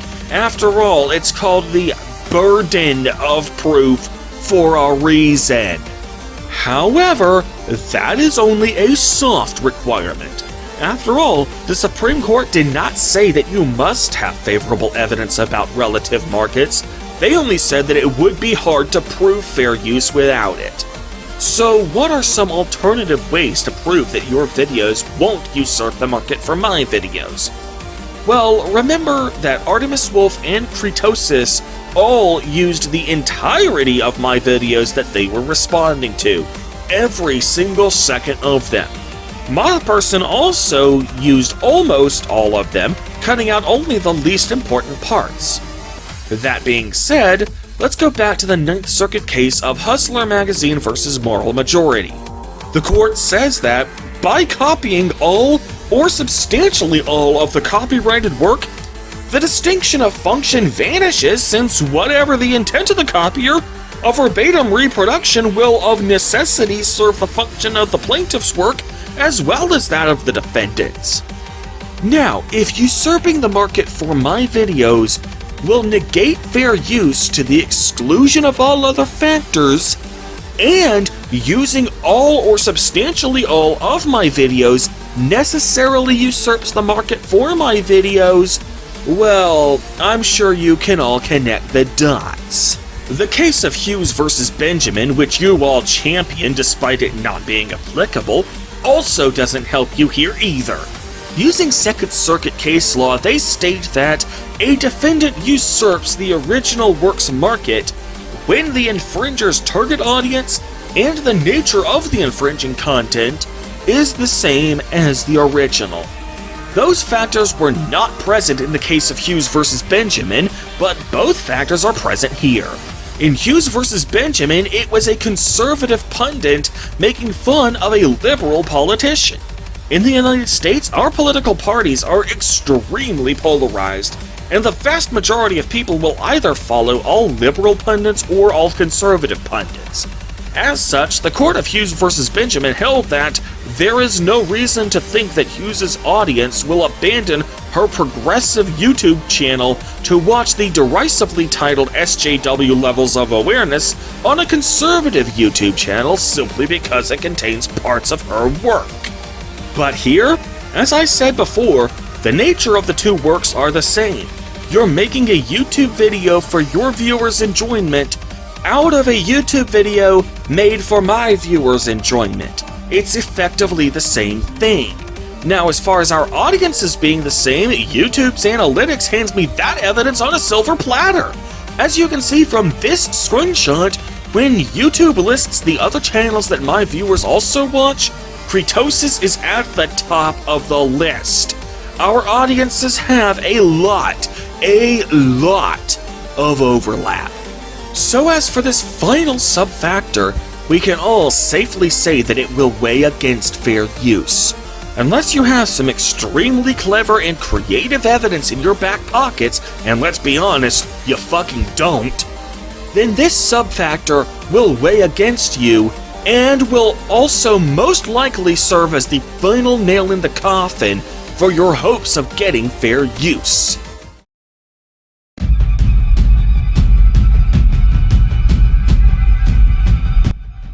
So now that we've analyzed every sub-factor on the checklist, it's time to look at fair use as a collective whole.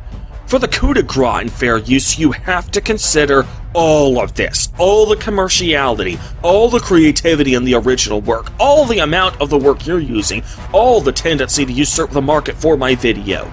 It's a balancing act, and all of these factors and sub-factors are weighed in relation to each other. Upon considering the totality of the circumstances, there's only one logical conclusion. Your videos are not fair use. In fact, they are extremely weak cases for fair use. So many people take the smug attitude of, well, it has criticism in it, so fuck you. Even though the law clearly states that that isn't good enough. That's only one factor of fair use. No, you don't have to meet every factor of fair use, but come the hell on, people. You've pretty much achieved a clean sweep of every factor in nearly every sub-factor except the ones about criticism and commentary, all working against you. I mean, you haven't even passed the first factor with nearly as much flying colors as you probably thought you did, because even there you've got a lot of sub-factors working against you. Legal Eagle once famously said, "You can overcome a lot of sins in the other three factors if you have a highly transformative use case." But that doesn't mean you can just ignore literally every other factor and not even attempt to have them weigh in your favor. And let's not forget, all of this, every single factor and every single sub-factor is stuff you have to prove. Remember, the burden of proof in a fair use case lies on the defendant, and that is one of the few absolutes when it comes to fair use. I don't have to prove shit. You have to prove shit. Can you prove that you acted in good faith? Can you prove that my videos are factual in nature? Can you prove that every second of my video that you used was actually necessary for your purpose? Can you prove that your video won't usurp the market for mine? If you can't prove any of those things, then your videos are not going to be considered fair use by the court, and that's simply the cold, hard truth of the matter. Of course, a while ago in this video, I did say there was an unofficial fifth factor when it comes to fair use. Well, let's talk about that fifth factor, shall we? This isn't something you are required to do in fair use, but if you don't do it, you are highly unlikely to pass any of the other 4 official factors of fair use. And that unofficial fifth factor is effort. If you're planning on making a video about one of my videos, and you're asking yourself, what's the most amount of his video I can use, and the least amount of transformative value I have to add myself and still qualify for fair use, then you might as well stop right there because you are approaching this project in pretty much the wrongest way possible. The 3 videos I used as examples in this video, especially the one made by Moth Person, has some of the laziest editing I've ever seen. The only original content he has produced is a single still image, which consists of nothing but a black background and some plain white text depicting only 4 words. That's it. That's where his actual effort in all of this begins and ends. That probably isn't even enough original expression to even be copyrightable in the first instance. Not unless you're using a custom font for your text. But then again, if you were going to use a custom font, that would require effort. That would require the fifth factor. Also bear in mind that my corrections series was originally a bunch of shorts videos, which means that they had vertical aspect ratios. This means that when he created his long-form video consisting 99% of my content, he had some plain black margins on both sides of my videos. He didn't make even the slightest effort to fill in those black margins to make it look interesting for his own viewers. I mean, goddamn, man, put some flowers in there or something, or a curtain, or something, anything. For Artemis Wolf, her so-called criticism consists of nothing more than her putting a still image of her channel avatar on screen and talking over it.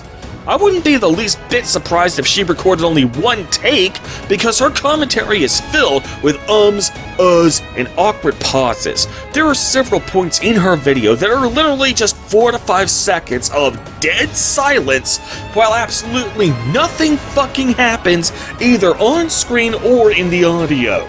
Even Cretosis, the one who has the most amount of criticism and commentary in his videos, although he still fails miserably on every other factor of fair use, it's clear that he isn't actually putting any real effort into his own content. He and a few of his real-life friends are essentially watching YouTube videos in their own free time and having more or less the same conversations with each other that they would be having if they were watching these videos in the privacy of their own homes, and then just publicly broadcasting themselves doing that. Newsflash, motherfuckers, that's not how creativity works. If it were that easy, we'd all be multi-millionaire artists.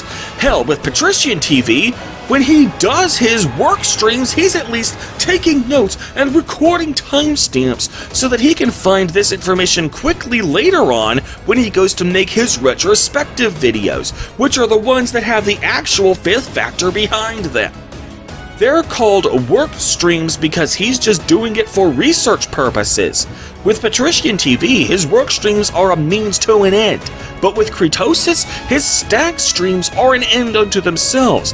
This is it. This is the main series on his channel, and it is the laziest content imaginable.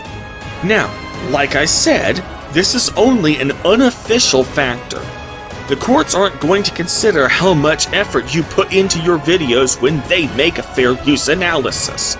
But if you're not willing to put any effort into your scripting, editing, or any other aspect of video production, then chances are that you likewise aren't going to put any effort into considering whether your commentary is actually transformative or if you're just babbling about nothing for 10 consecutive minutes. You likely aren't going to put any effort into considering what parts of my video are actually necessary for your critique, or how you can structure your video in order to avoid usurping the market for my own. You likely aren't going to consider any of that. Not if you can't be bothered to even put a background in place in the black margins because you're a lazy fuck-ass. So in the future, please actually put some fucking effort into your videos. Put some love into them, instead of just leeching off the effort that I put into my videos and expecting that to prop up your video.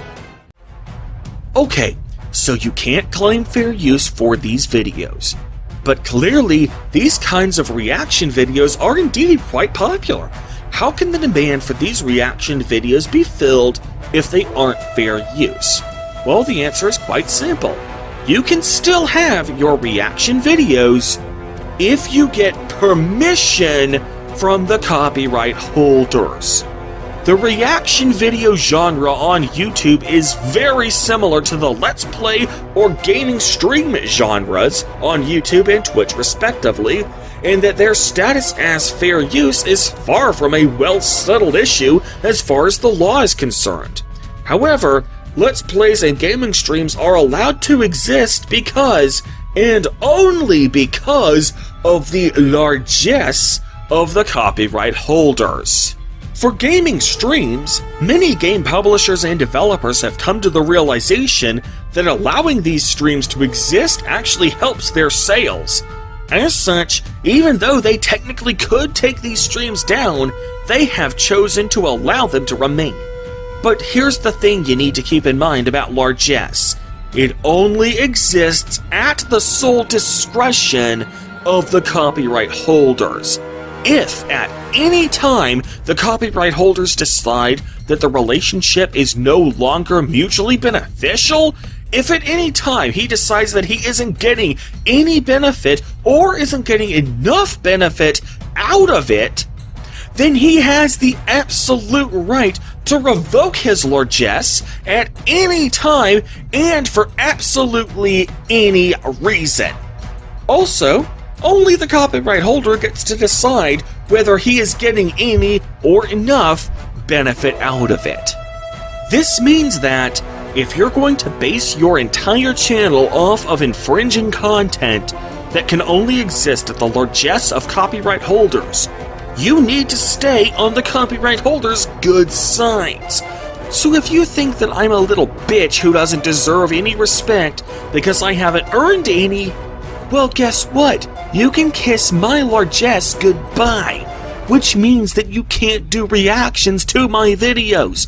Not unless you manage to get fair use, and fair use requires more. It requires a lot more than just throwing in a few words of token criticism and calling it a day. Now, in an ideal world, that's all that would need to be said. But alas, some of you fucking turds keep trying to think of new and creative ways to do your hamburger dildo shenanigans against me, and so there's one last thing we need to discuss. That takes us to...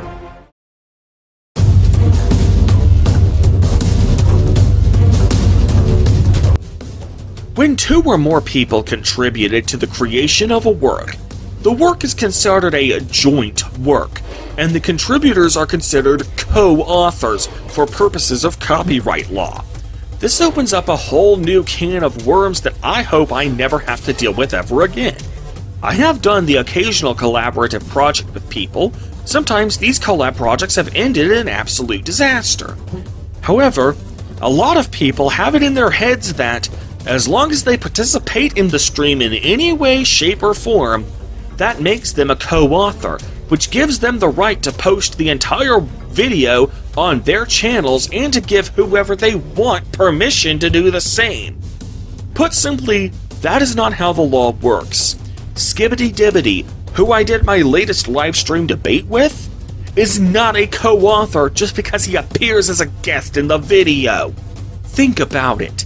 If that were true, then anybody who appears as a contestant on a game show, anybody who calls their radio station from their car to say something on air, anybody who gets stopped by a news anchor on the street to be interviewed, would all be considered co-authors for the broadcasts they are participating in. Obviously, that's not how it works, because that would be a fucking nightmare for the television, radio, and news industries. Now, with game shows, some of you may speculate that the contestants have to sign contracts where they admit they aren't co-authors, but that obviously isn't the case for radio call-ins or impromptu street interviews. Clearly, the law itself has to have some way of keeping those guys from being co-authors. To be considered a co-author, you first have to be considered an author in the first instance. To be considered an author, you have to participate in the creation of the copyrightable expression. And in order to be copyrightable expression, it requires you do more than just say some words. You also have to put those words into what is known as a tangible medium of expression, or TME for short. Right now, you are seeing on screen an Amazon.com listing for a book that can give you an overview on how copyright works. I purchased a copy of this book a few months back, and I'd like to read an excerpt from that book, which appears on pages 5 to 6 of that book. The U.S. copyright statute protects works eligible for protection only when they are fixed in any tangible medium of expression, TME, from which they can be perceived, reproduced, or otherwise communicated, either directly or with the aid of a machine or device. The statute deems a work fixed in a tangible medium of expression when its embodiment in a copy or phonorecord is sufficiently permanent or stable to permit it to be perceived, reproduced, or communicated for a period of more than transitory duration. This third requirement for copyright protection sometimes surprises people who may not realize, for instance, that a new song performed at an open mic writer's night or a dance routine presented in a talent show, although original and contains a high proportion of protectable expression, is not protected by copyright until it is fixed within the definition of the copyright statute, and that it can be legally, although not ethically, copied word for word or move for move by anyone who witnesses its performance. A song can be fixed by recording any intelligible version of its music and lyrics in any form, or by reducing its melody to written musical notation that also includes its lyrics. Any piece of choreography can be fixed by videotaping it in sufficient detail to record the movements of the dancers, or by use of a written system of choreographic notation. That is where Skibbity fell short. See, you can go on a game show or be interviewed for a news event, and you might say a few things that can provide content for that broadcast, but that doesn't make you a co-author. The TV show you're appearing on, they're the ones recording everything. They're the ones creating the TME, and that is what is necessary in order to be considered a co-author. Skibbity didn't record the debate on his end. He may have talked to me on Discord during the debate, which is how I picked up his audio, but were it not for me streaming that discussion, his auditory expression would only have existed for a transitory duration. The record of that conversation would have been lost forever immediately after one of us hanging up on the other, were it not for me broadcasting it over my Twitch channel. I am the one solely responsible for creating the TME for that debate, which makes me the sole copyright owner. Of course, even if I were wrong about that, and Skibbity had recorded the discussion on his end, that wouldn't make him a co-author. You know why? Because his recording never made it into the stream. Think about it. Here's a clip from the WWE pay-per-view Money in the Bank 2021. Specifically, it's where John Cena returns and confronts Roman Reigns. However, it's actually taken from the Crown's point of view. But just because he's created his own TME doesn't make him a co-author of that pay-per-view, because duh. And you know why? Because that recording isn't part of the show. It's completely incidental to it. This means that if WWE's Copyright Enforcement Division were to ever catch wind of that upload, they would have every right to take it down because it infringes on their copyright. Well, except here where I'm using it as an educational example, so it's fair use. But the original uploader, he's not a co-author. It isn't an original work, it's just copyright infringement, pure and simple. And if Skibbity had recorded his own version of our debate behind my back, that would have been just as illegal. But for the sake of argument, let's assume that Skibbity really is a co-author, which he isn't. Furthermore, there was at least one collab stream I did with the aforementioned guy who I'm currently in ongoing litigation with, where we both created our own TMEs for the purpose of complementing each other's streams, so it really is a joint work, and yet I keep taking down the re-uploads of that stream, so why is that? Well, the answer is quite simple. Because even if you're a co-author, that just means I'm a co-author too! I mean, one thing you can definitely not say about my debate with Skibbity is that he is the sole copyright holder and that I am not a co-author, right? You can't say that, can you? If that was a joint work, then I am also a co-author. And upon that being established, that means I have rights as a co-author that must be respected if you are going to re-upload those works without my permission. You don't need my permission to distribute works in which I am a joint author, but you do have to accommodate my other rights as a co-author. Now, I'm not going to tell you what those rights are because, again, ongoing litigation, but suffice it to say, none of you have even so much as attempted to accommodate my rights as a co-author. And that makes no fucking sense. Seriously, when it comes to fair use, there were a lot of sub-factors on that checklist you guys probably had no idea where it actually weigh against fair use, like entertainment, or publishing it on the internet.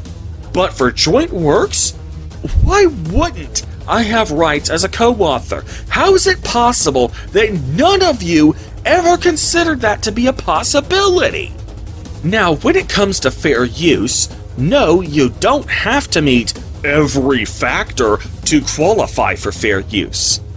But if you're uploading a joint work, then perfect compliance is indeed required.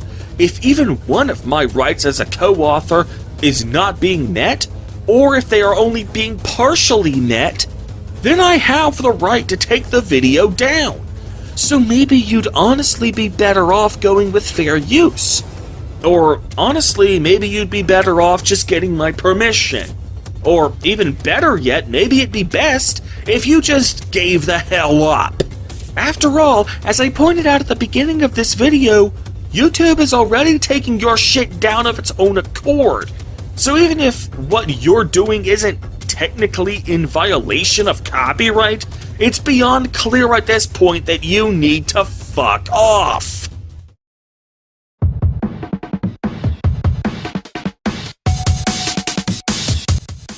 So to bring this extremely long video to a close, I just have 4 letters of wisdom for you. Quit. Quit harassing me. Quit doxing me, and no, I don't care if it's public or not. Quit posting my shit without making sure it's fair use. Quit acting like you know shit just because you spent 2 minutes on a Google search reading a very brief overview of how fair use works. And most of all, quit, just quit. Also, here's some more advice. Please consult with an attorney before you file your DMCA counter notifications. Because once you file that counter notice, you are locked in. You are 100% committed to litigation unless I choose not to sue you. So please seek legal advice before you do anything you can't take back. Hell, even if you don't file a counter notification, I can still sue you just for uploading the infringing material in the first place. Locating you might be a pain in the ass, but if you're already part of the YouTube Partner Program or the Twitch Affiliate Program, then I could easily subpoena your name and address from either of those sites, since they would have that information on file so that you can get paid. So if you're part of either program, you need to consult with an attorney before you even post your shit in the first place. So, when will this channel finally be back to normal? When can I get back to uploading videos that are just fun? Like the Harry Potter Book 1 retrospective, or the Final Fantasy X-2 retrospective, or get back to doing the secret joke contest. Honestly, at this point, I'm not sure. I want to go back to that, but these motherfuckers won't let me. So on that depressing note, I bid you all adieu. Acer Thorn out. Peace.